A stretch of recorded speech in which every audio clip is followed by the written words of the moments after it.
In 1997, the smartest chess player on Earth sat across from a machine and lost. Not just a game, the match. And in that moment, something shifted. Not just in chess, not just in technology, but in how humanity saw its own intelligence. Because when Garry Kasparov, the reigning world champion, a man who had spent his life mastering one of the most intellectually demanding games ever created, was defeated by IBM. It's Deep Blue. It felt like more than a sporting event. It felt like the future staring back at us. To understand why this moment changed AI forever, you have to understand who Kasparov was. Garry Kasparov wasn't just a chess player. It was dominance, embodied, aggressive, fearless, almost theatrical in his confidence. For over a decade, he ruled the chess world. He prepared obsessively. He studied opponents like a psychologist. He didn't just play moves, he played minds. And on the other side, not a rival grandmaster, not a prodigy from Eastern Europe, a box. Deep Blue was built by IBM, one of the most powerful tech companies in the world. A team of engineers and computer scientists had spent years trying to answer one question. Could a machine beat the best human at a game long considered the ultimate symbol of intelligence? Chess had always been the benchmark. If a machine could master chess, maybe it could master thought itself. But here's the part most people forget. Deep Blue wasn't some magical thinking machine. It didn't understand chess. It didn't feel pressure. It didn't experience doubt. It calculated millions of positions per second. It evaluated moves using brute force search and carefully crafted evaluation functions, basically human-designed rules about what makes a position strong or weak. Where a human might think 3 or 4 moves ahead with intuition, Deep Blue could analyze 200 million positions per second. It wasn't creative. It was relentless. In 1996, they faced off for the first time. Something surprising happened. Kasparov lost the first game. The world gasped. Headlines exploded. Had the age of human dominance ended? But then Kasparov adapted. He changed strategy. He exploited weaknesses. He won the match for 2-2. Humanity breathed again. Like for Kasparov, it was proof. Machines were powerful, but predictable. IBM went back to work. They upgraded Deep Blue, more processing power, better evaluation functions, more grandmaster input. The machine wasn't just faster, it was refined. And in May 1997, they met again. This time, the stakes were different. It wasn't just a chess match. It was man versus machine, human intuition versus silicon calculation, pride versus progress. Game 1, Kasparov wins. Game 2, something strange happens. Deep Blue makes a move that shocks everyone.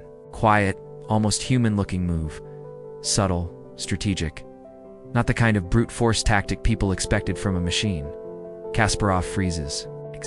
Was the machine thinking differently?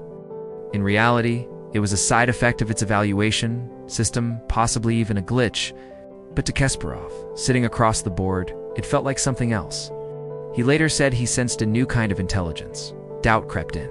In an elite competition, doubt is fatal. He lost that game, and something inside him shifted. He began to question not just the moves, but the integrity of the match. He suspected human interference, that IBM might be secretly guiding the machine.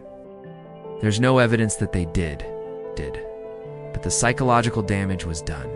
Game by game, tension built.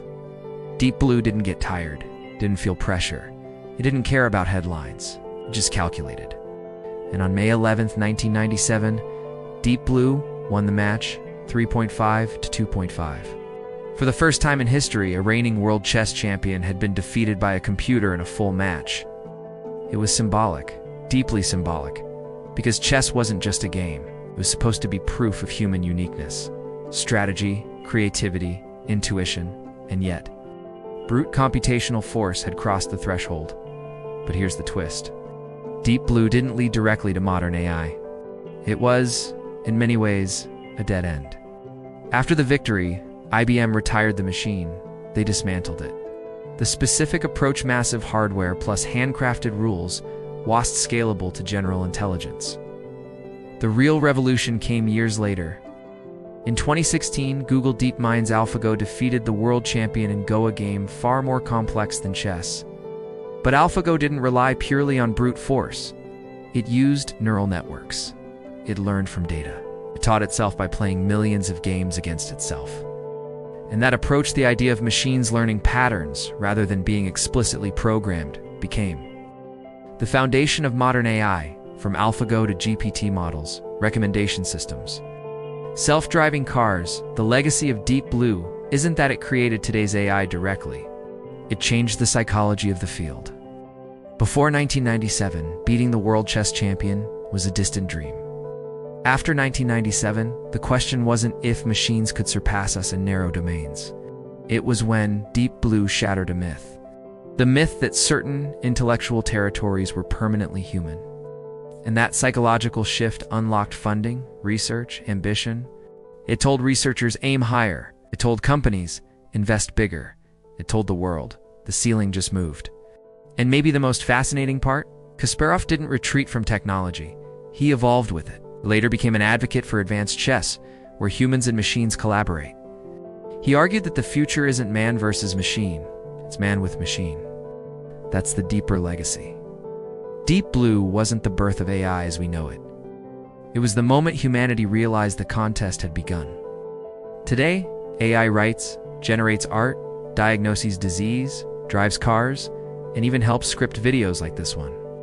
And it all traces back to that silent room in 1997, a ticking clock, a stunned champion, a machine that didn't know it had made history. The real question isn't whether machines can think. It's what happens when they do things we thought only we could. If a chessboard could fall in 1997, what falls next?